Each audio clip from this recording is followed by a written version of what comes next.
따뜻한 교회 목표라고 하는 제목으로 지난번에 이어서 계속해서 설교하도록 하겠습니다.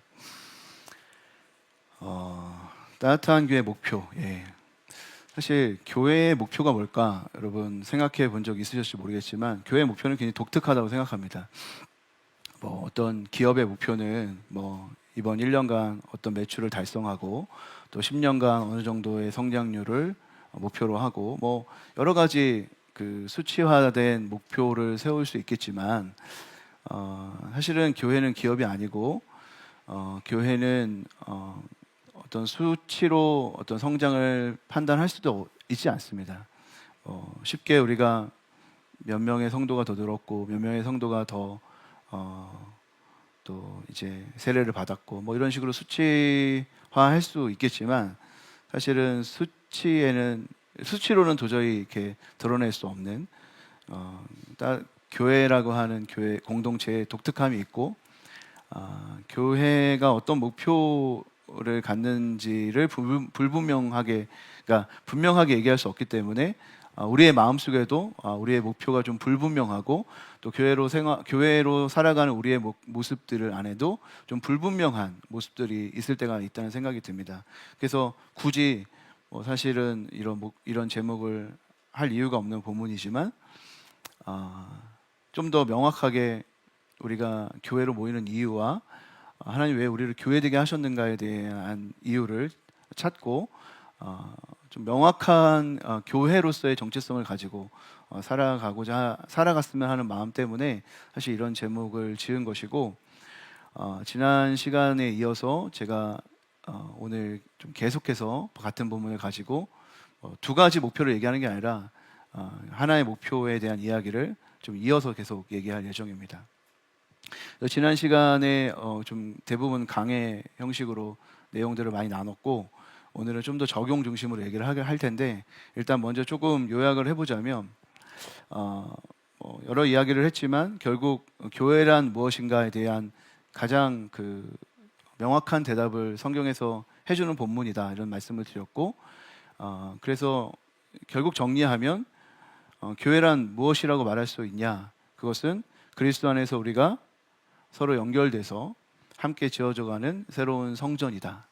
구약 시대에는 어떤 성막이나 그 성전을 통해서 하나님이 거기에 임재하시고 또 하나님이 기도를 들어주시고 하나님께 예배할 수 있었다면 그런 성전이 어떤 가시적으로 우리는 보이는 것으로 있었다면 이제 신약 시대의 성전이라고 하는 것은 그리스도 안에서 서로 연결되어서 함께 우리가 지어져 갈 때 그 안에 그 성전이 하나님의 성전이 실제로 존재하게 된다.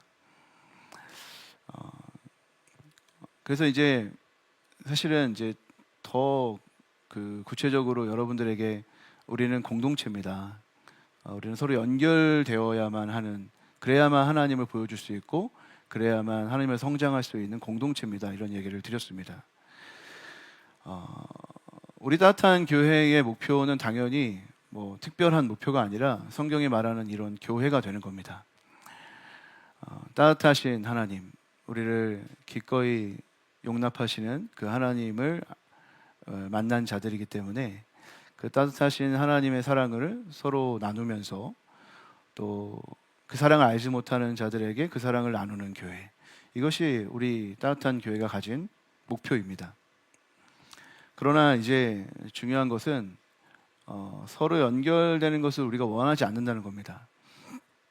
보다 더 정확히 얘기하면 우리가 연결되는 걸 원하지 않는다라기보다는 연결을 위해서 치러야 할 희생이나 대가 지불을 원하지 않는다는 겁니다.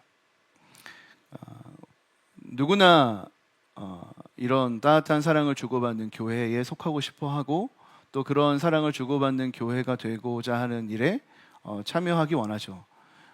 그런 공동체가 있다는 것, 내가 그런 데에 소속되어 있다는 것은 굉장히 우리에게 안정감을 주는 일입니다.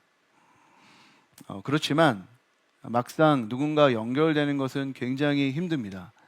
굉장히 치러야 할 대가가 많이 있습니다. 그렇기 때문에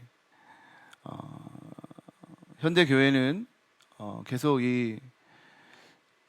우리의 이 어려운 서로 연결되고자 하지 않는 이 어려움을 굉장히 많이 정당화해주고 있습니다.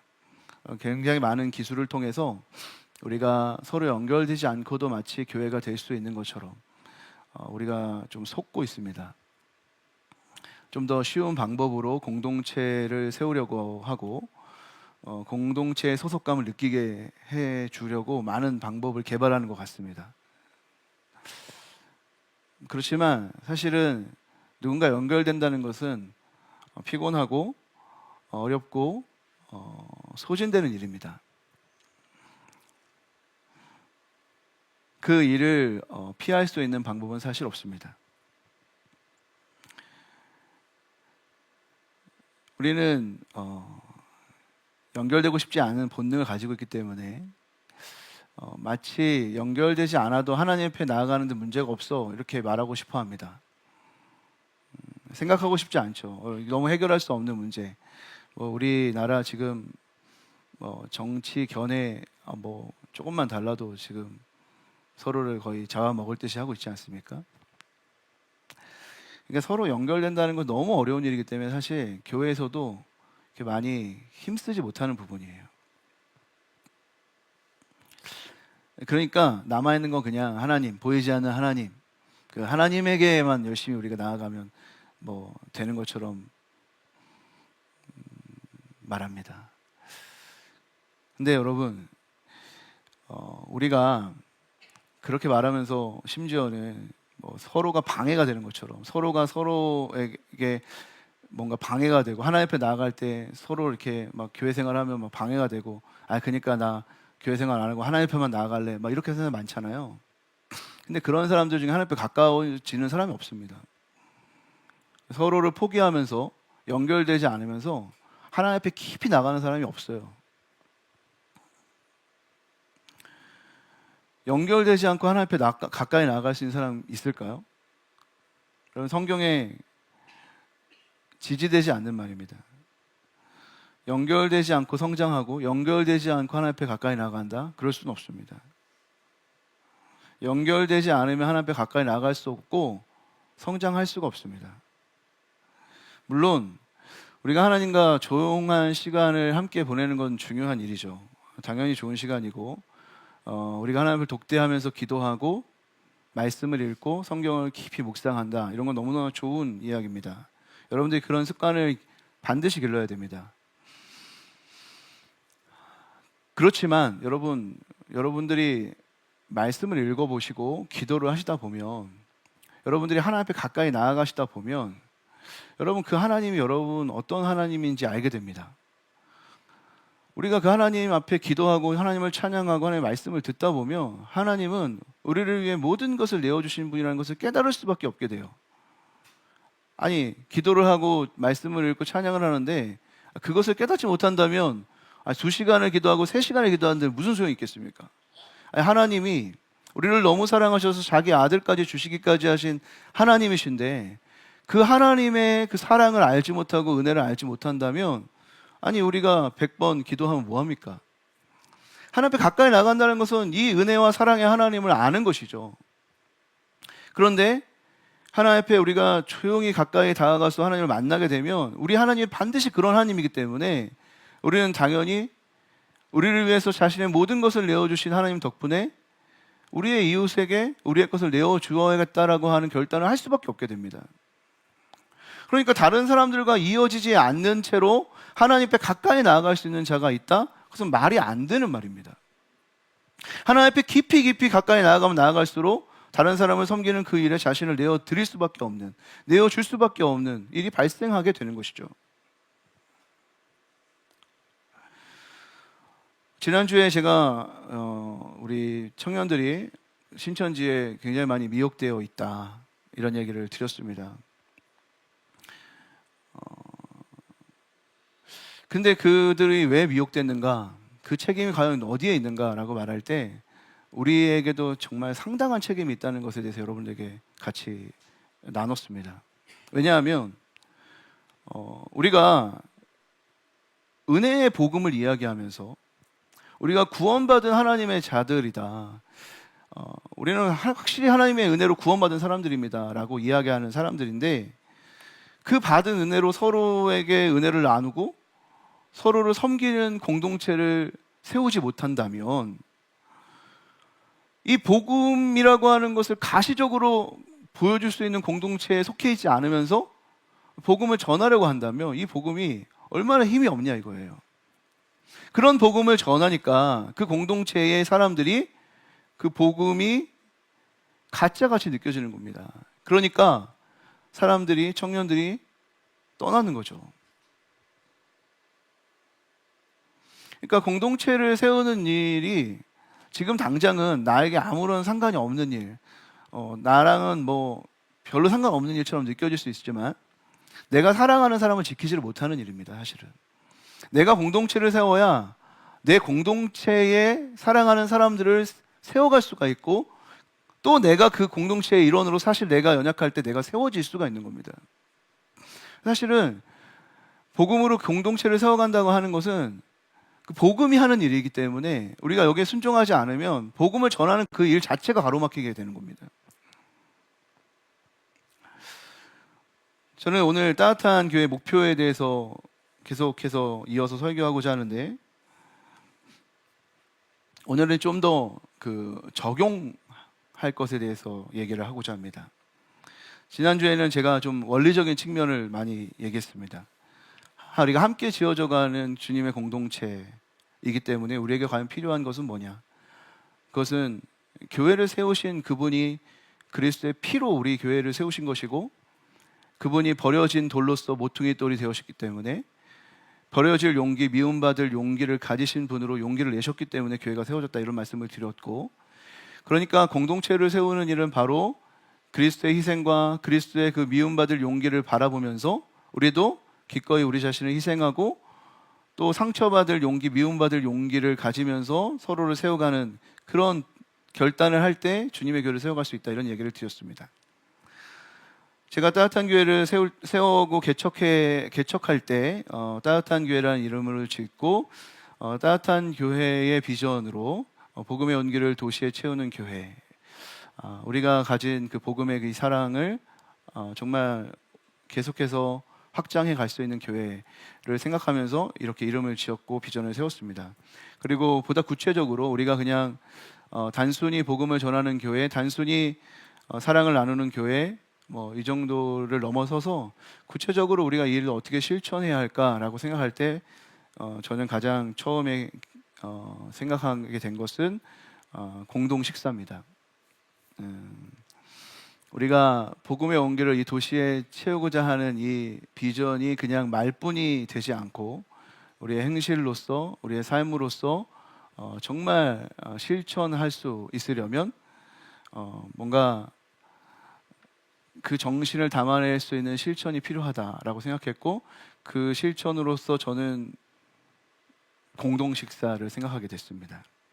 그래서 오늘은 공동 식사가 어떻게 공동체를 세워가고 주님의 교회를 세워갈 수 있는가에 대한 이야기를 하면서 여러분들에게 아주 구체적으로 다시 이 공동 식사에 여러분들이 실천할 수 있는 동기부여가 되도록 다시 이런 말씀을 좀 전하게 됩니다. 그래서 세 가지 이유를 통해서 왜 공동 식사를 정했고 왜 공동 식사가 공동체를 세워가는 아주 좋은 방법이 되는가, 이것을 여러분하고 나누면서 우리가 구체적으로 이 따뜻한 교회 공동체를 세워가기 위해서 공동 식사를 좀 실천하는 공동체로 다시 좀 세워지기를 기대하는 마음이 있습니다. 세 가지를 말할 텐데, 첫 번째로는 그 공동 식사가 공동체를 세우는 좋은 방법이 되는 이유는 이 공동 식사가 서로에게 사랑을 전하는 굉장히 좋은 방법이기 때문에 그렇습니다.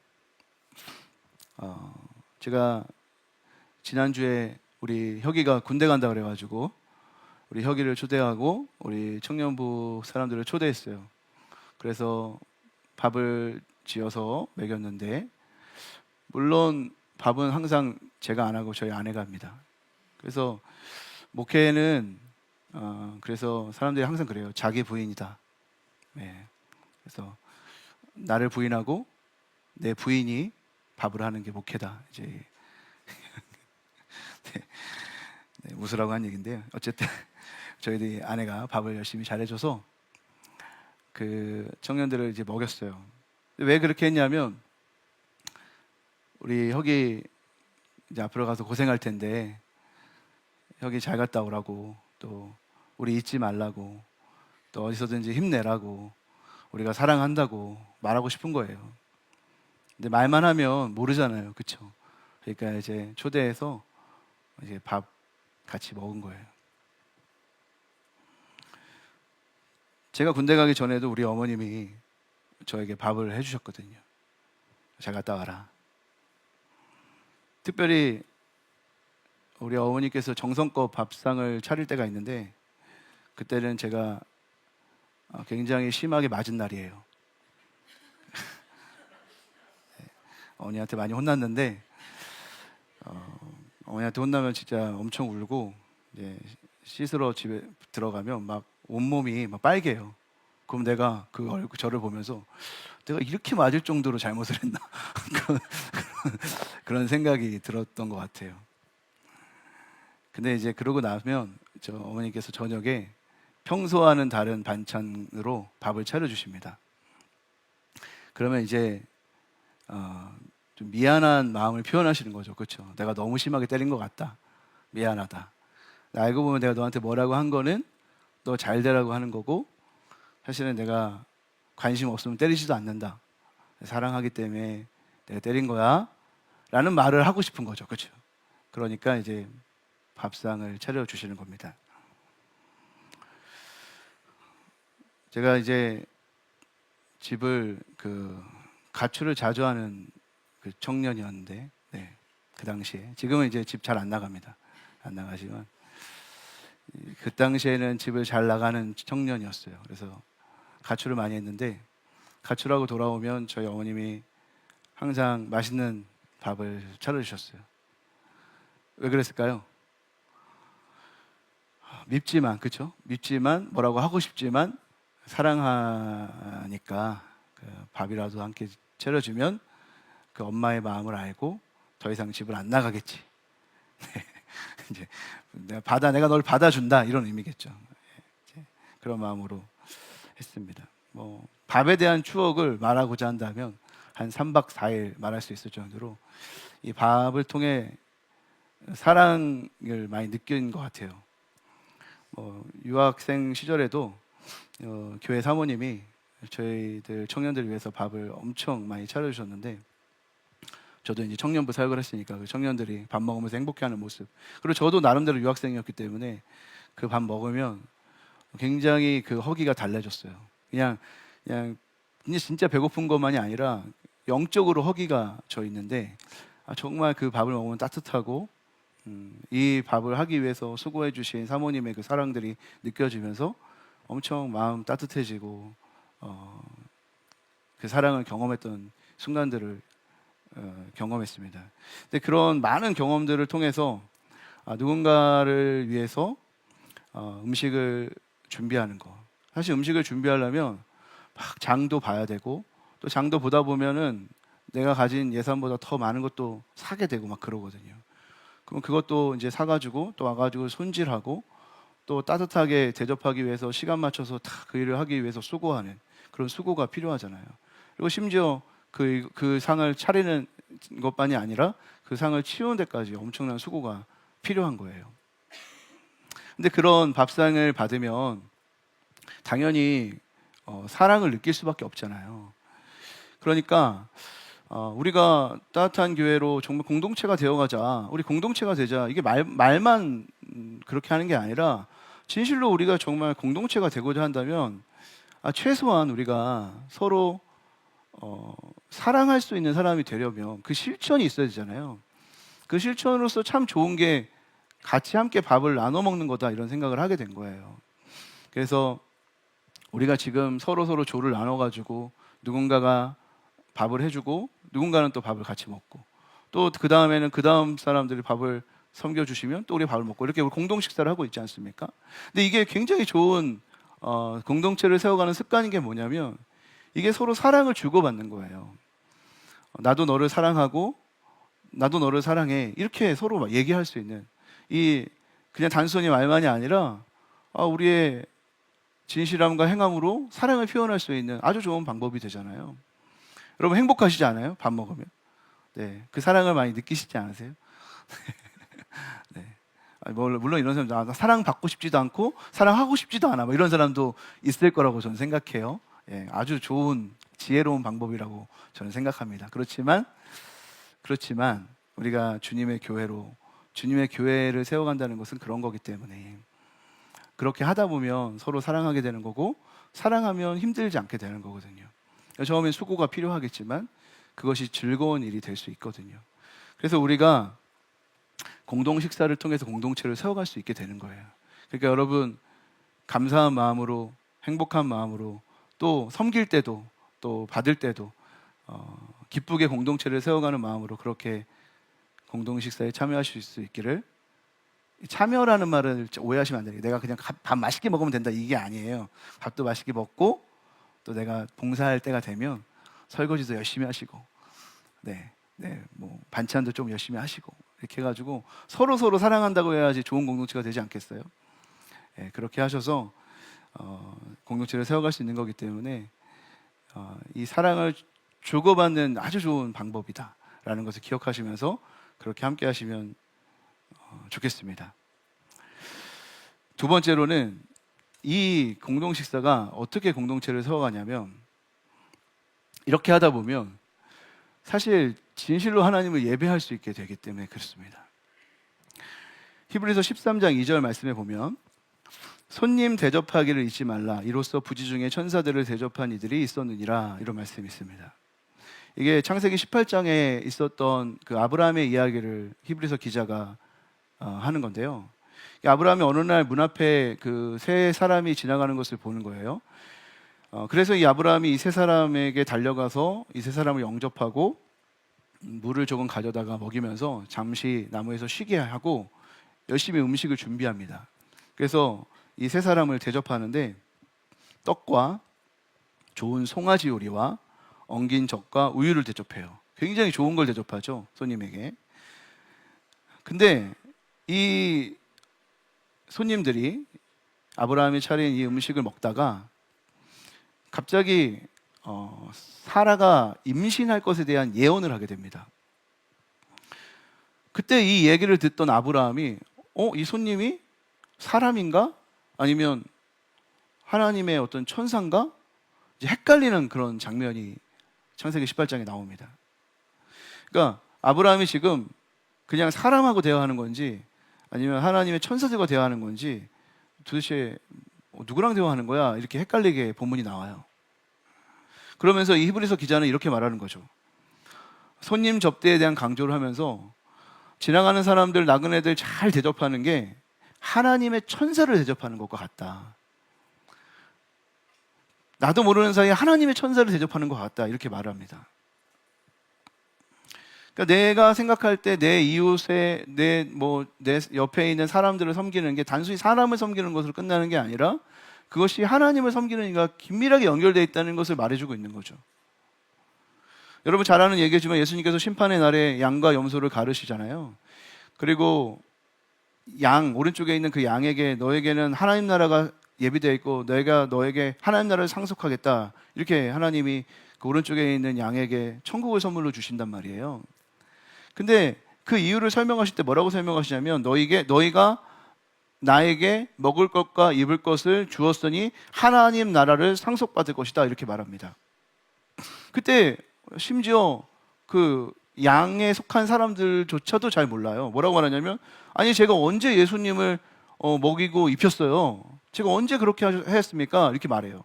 그때 예수님께서 이렇게 말하죠. 우리가 너무나 잘 아는 말씀. 내 형제 중 지극히 작은 자에게 한 것이 나에게 한 것이다. 그러니까 우리 주변에 연약해 보이는 아주 작은 사람 한 사람 중에 우리가 그런 한 사람을 섬기고 사랑하는 그 일이 보잘것없는 일이 아니라 사실은 주님을 섬기는 일이라는 거예요. 놀라운 일 아닙니까? 우리 옆에 있는 사람 섬기고 섬기지 않는 일은 우리에게 굉장히 선택인 것처럼 얘기하잖아요. 우리는 선택적인 것처럼 생각하잖아요. 그러나 성경에서는 그 일이 엄청나게 중요한 일이라고 말해요. 하나님을 섬기는 일, 하나님에게 예배하는 일이라고 말해요. 그게. 그래서 예물을 드릴 때도 그냥 예물 드리고 오늘 예배 끝, 내가 오늘 할 일 다 했으면 끝, 이게 예배가 아니라고 말해요. 그래서 네가 예물을 드리러 하나님 앞에 나아가고 정말 하나님 앞에 예배해야지 하고 그 자리에 가는 것이 예배가 아니라, 네가 만약에 형제들하고 싸우고 화해하지 않은 채로 하나님 앞에 나아가서 그냥 예물만 드리고 예배 끝 이렇게 하면 그게 예배가 아니라, 반드시 예배를 하려면은 네 옆에 있는 형제들과 화해하고 와서 예물을 드릴 때 하나님이 그 예물을 받으신다, 이렇게 말씀해요. 이 모든 이야기가 다 뭐예요? 하나님을 예배하는 일이 결코 이웃을 섬기는 일과 동떨어져 있는 일이 아니라는 거예요. 우리가 이웃을 사랑하고 이웃을 섬기는 일은 하나님을 예배하고 섬기는 일의 아주 필수적인 일. 우리가 하나님을 예배하는데 이웃을 섬기지 않고 사랑하지 않는다면 가능하지 않는 일. 이웃을 섬기지 않고 사랑하지 않으면서 하나님은 결코 사랑하고 섬기고 예배할 수 없는 일이라고 주님이 말씀하신다고요.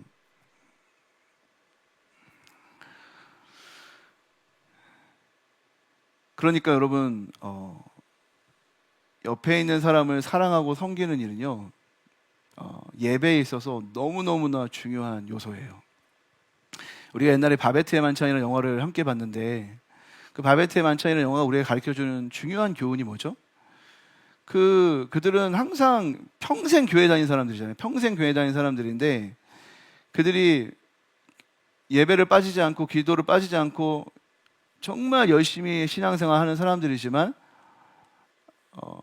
그 교회 공동체 안에 서로를 미워하고 서로를 용납하지 못하는 일이 일어나고 있었고, 또 특별히 그 자기 나라 아닌, 자기와 문화가 다른 그 프랑스의 여자가 그 예배 공동체에 있을 때 그 프랑스 여자가 대접하는 음식도 경멸하고, 그런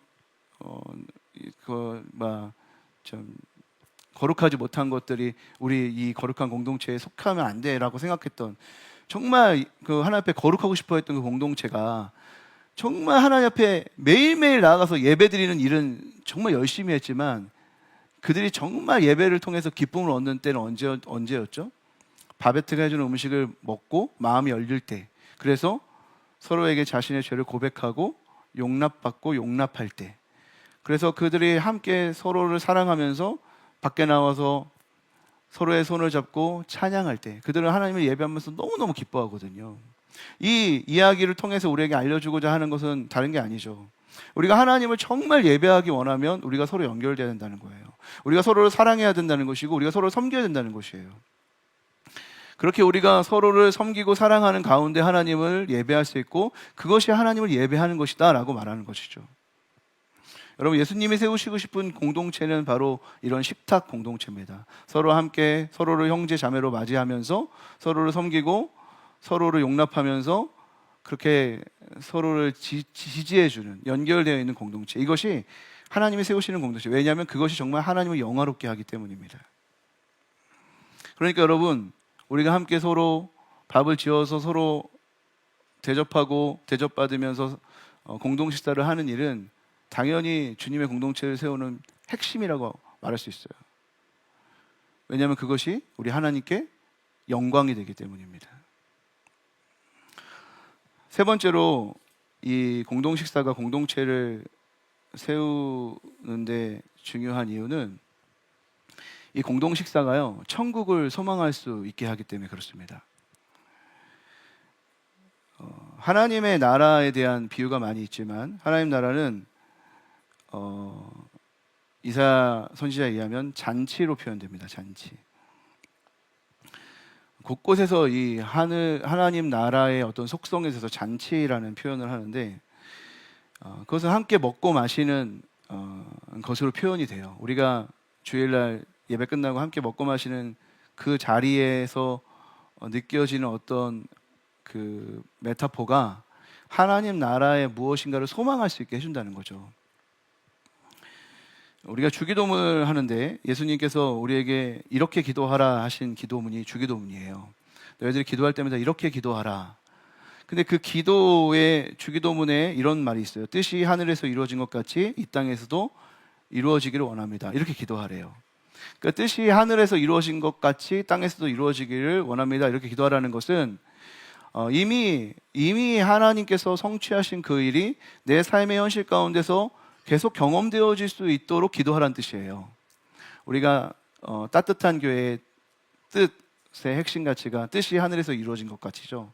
그러니까 하나님 나라는 이미 예수 그리스도를 통해서 시작됐고 예수 그리스도께서 이미 완성하신 나라지만 그 완성의 그 과정에 있는 나라를 살아가는 이제 우리들은 반드시 완성될 그 나라를 소망하는 소망이 필요한 거예요. 그러니까 이것은 단순히 이루어지지 않을 것을 소망하라는 뜻이 아니라 반드시 이루어질 것에 대한 확신의 안에서 소망하라는 뜻이죠. 그래서 그 소망이 결국에는 우리의 삶을 어떻게 만들어내냐면 진실로 우리의 삶을 잔치로 만들어내는 거죠. 그러니까 천국을 소망하는 자가 오늘 내가 천국을 살 수 있다는 것이 예수님의 가르침의 핵심입니다.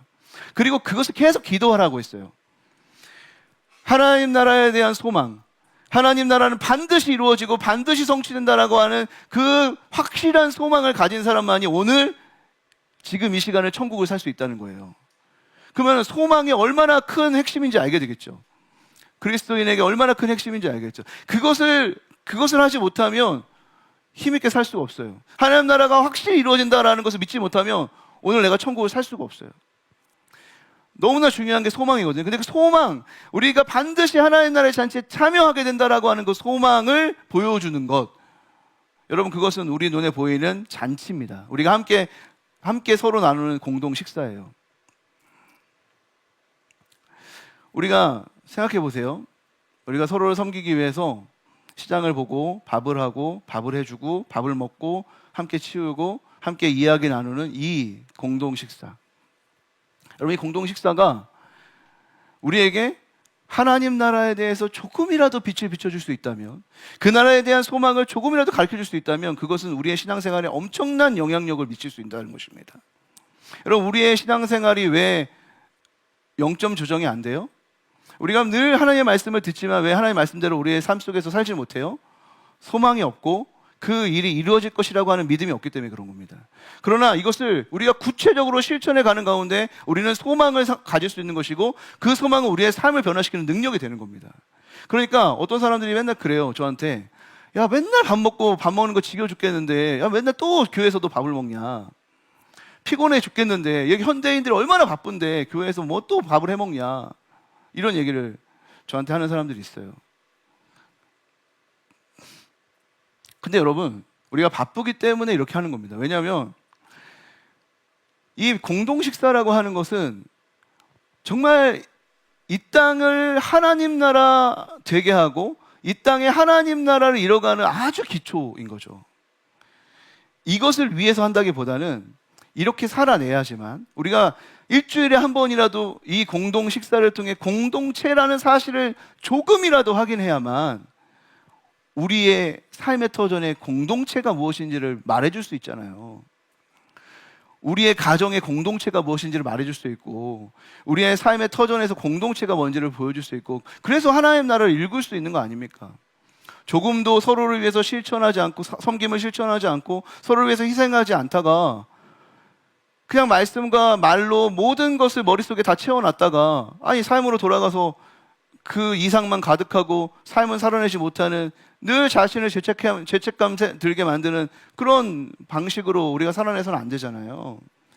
우리가 꿈꾸는 그 꿈은 확실한 꿈이고, 우리가 꿈꾸는 꿈은 확실히 이루어지는 꿈이라는 것을 믿을 수 있어야 되고 소망할 수 있어야 되잖아요. 그러면 정말 그 실천이 필요한 거예요. 실천.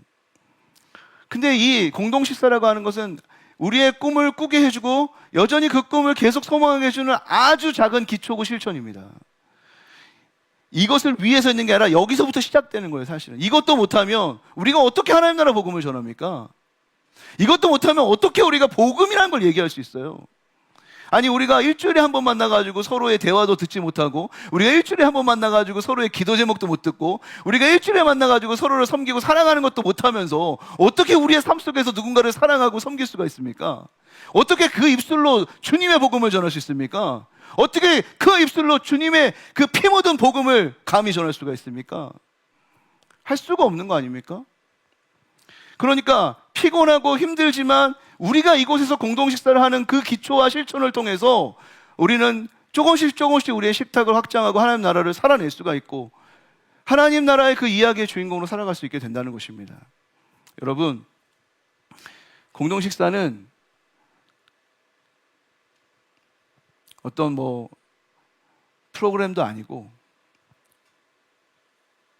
그냥 여러분 귀찮게 드리는 것도 아니고, 아니에요. 다 본질적인 겁니다. 주님의 교회를 세우기 위한 본질로 들어가는 아주 작은 실천, 가장 기초가 되는 실천이에요. 심지어 예수님께서는 우리한테 뭐라고 말했냐면, 내가 다시 올 때까지 계속해서 이 성찬을 하라 그랬어요. 너희들이 먹고 마시면서 늘 나를 기억하라 그랬어요. 그러니까 이거는 성경의 명령이지 저희가 따로 하는 게 아니에요. 저는 성경의 교회를 말하는 거고, 성경의 교회를 세워가자고 하는 거예요. 말씀을 정리하겠습니다. 공동 식사를 통해서 주님은 우리가 함께 이어져서 함께 성장하기를 주님이 원하신다고 말씀하고 계십니다. 공동 식사가 서로에게 사랑을 전하는 좋은 방법이 되고, 또 우리로 하여금 하나님을 진실로 예배할 수 있게 하고 천국 소망을 보여주는 것이기 때문에 공동 식사가 중요합니다. 우리가 함께 식탁 교제를 나누면서 저희 교회가 너무나 많은 은혜를 누리면서 성장해 왔습니다. 그런데 그러다가 어느 날 그 코로나를 통해서 함께 식사를 하지 못하게 되는 날이 있었고, 그래서 하나님 우리를 부르신 이유가 함께 서로 사랑하며 섬기는 일인데 함께 모이지 못하는 것이 너무 슬펐습니다. 그러다가 하나님 우리를 이러다간 정말 교회가 망할 것 같이 느껴져가지고, 그러면 하나님 도대체 나를 부르신 이유가 뭡니까? 기도하다가 망할 때 망하더라도 우리를 부르신 이유가 이거니까 우리가 식당을 내서라도 우리 그때는 이상하게 교회는 모여서 밥을 못 먹겠는데 식당에서 먹을 수 있게 하더라고요. 그래서 이제 식당을 내서라도 같이 함께 모여야겠다 이런 생각을 하고 삼천 식당을 했죠. 그리고 덕분에 우리 안에서 서로 함께 나누는 것을 넘어서서 이 식탁을 확장하고 이 도시의 청년들 또 소외되어 있는 사람들에게까지 식탁을 확장하자, 이래서 삼천 식당을 하게 됐습니다. 그리고 그 일을 통해서 정말 우리가 왜 이 땅에 존재하는가, 우리가 따뜻한 교회 왜 이곳에 존재해야 하는가 대한 이유를 많이 발견할 수 있었어요. 근데 이제 하다 보니까 코로나도 끝나고 저도 할 일 많아지고 식당은 진짜 너무 힘들고 할 수가 없었어요. 그래서 이제 삼천식당 사역을 종료하고 할 수 있다면 하나님이 위탁해서 누군가 할 수 있고 우리가 옆에서 좀 지원하고 제가 할 수 있었으면 좋겠다 했는데 마땅한 사람이 나지 않아서 삼천식당 사역을 종료하게 됐습니다. 마음에 기도하는 게 있었어요. 하나님, 우리가 이 땅에 존재하는 이유가 하나님의 그 따뜻한 사랑을 전하는 거고, 우리가 특별히 밥을 통해서 따뜻함을 전하는 교회가 되게 원하는데 그 일을 실천하는 그 창구가 막혀서 좀 새로운 제2의 삼천식당이 필요합니다. 그런 사역들을 열어주십시오. 기도하다가 기도하는데 요즘에 그 기도에 응답이 됐어요. 그러니까 요즘에 사소한 여러 가지 기도 제목들이 응답이 돼서 너무 기쁜데 이 제2의 삼천식당 사역을 연장할 수 있는 기회가 생겼습니다. 그것은 뭐냐면 마포구에 그 효도밥상이라는 그 프로그램이 있는데 만 75세 이상 되는 독거노인 어르신들이 식사할 수 있도록 마포구에서 지원해서 그 밥도 하고 봉사자도 모집해서 그들을 대접하는 일을 해요. 근데 그 일에 필요한 게 뭐냐면 공간이에요. 사람들이 모여야 하고 사람들에게 식사를 대접하려면 공간이 필요한데 그 공간이 부족하기 때문에 그 공간을 찾고 있습니다. 근데 제가 사실 삼천식당 끝나고 연남동에 있을 때도 그 일을 좀 타진을 해봤는데 그때는 공간이 좀 작았어요. 근데 이제 우리 공간이 좀 좋아졌잖아요. 그래서 지난 주간에 합정동 우리 동장님을 만나게 돼가지고 제가 이 이야기를 이전에 해놨는데 방문하시겠다고 해서 저희 교회를 방문해 주셨어요. 지난주에 방문하고 너무 좋아하시더라고요. 너무 좋고 공간이 너무 좋아서 어르신들 너무 좋아할 것 같다고 얘기하시더라고요. 지금 만 75세 그 독거 노인만 했는데 이제는 모든 만 75세 이상 되는 모든 어르신분들을 다 와서 그 식사할 수 있도록 지금 이 사업을 확장하고 있는 중이기 때문에 너무 필요하다고 말씀을 하시더라고요. 그래서 어제 저희 운영위원회에서 이야기하고 우리가 이 사역을 시작하기로 했습니다. 그래서 마음의 짐을 조금 던 것 같아요. 저희가. 그래서 물론 우리가 하는 일은 많이 없습니다. 우리 공간 빌려주는 일밖에 없고, 다만 우리가 조금 더 할 수 있다면 우리 어르신들 왔을 때 좀 커피도 타드리고 또 봉사도 좀 할 수 있고 이러면 너무 좋죠. 그래서 저희들이 너무 부담스럽지 않으면서 섬길 수 있는 길을 발견해서 너무 좋습니다. 그래서 함께 이 일들 동참해 주시길 바라고요. 또 여러분들 시간 내서 또 오셔서 함께 서빙도 해주시고 또 커피도 타주시고, 그분들이 음식 먹으러 오는 거 아니래요. 그분들 그냥 다 사람 만나러 오시는 거래요. 그래서 특별히 이렇게 젊으신 분들이 함께 해주시면 더 좋아하신다고 하더라고요. 그러니까 많이 많이 오셔서 우리의 식탁을 확장하는, 그리고 주님께서 우리에게 따뜻하게 베풀어 주셨던 그 놀라운 사랑을 계속 전하는 일을 쉬지 않고 감당했으면 좋겠다는 생각이 듭니다. 주님의 교회, 주님의 공동체를 세워가는 일에 헌신해서 주님의 나라를 확장하는 그 일 가운데 아름답게 쓰임받는 우리 모두가 되기를 주님의 이름으로 축복합니다.